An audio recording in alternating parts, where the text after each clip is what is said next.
Sunsets had a lot in common with cats if you lived in Lord Frovertish's house.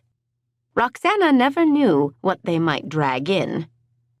This one had wrenched in the mangled corpse of her hopes for the evening. She threw a hasty look at the door before scrambling inside the half-empty linen chest, her legs folding at an awkward angle in the cramped space. For once, her petite frame proved an advantage as she wedged her body inside the musty confines and pulled the lid closed over her head. At 23, she had long since passed the age of playing hide-and-seek, but finding a place of concealment tonight was no childish game. The sound of heavy footsteps penetrated the smothering darkness of her hiding place.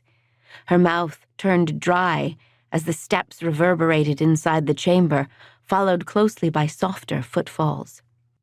A booted foot kicked the chest hard, jostling Roxannah. She pressed her face into the rough folds of a woolen blanket to muffle the sound of her gasp. "Where is she?" The harsh timbre of her father's voice came slurred. Wine was a thief. It had carried off everything Roxannah cherished in her father and left behind a cruel husk.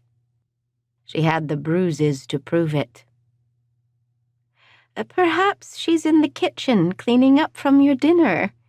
Her mother's voice trembled with strain. Her father kicked the chest again. "Dinner, you call it?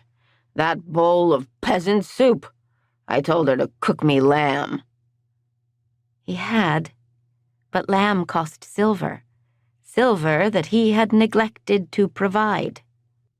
The butcher refused to extend credit to their family anymore.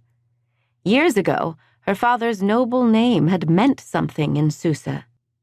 But his unsteady temper and foolish spending had wiped most of that ancient honor from their neighbors' memories.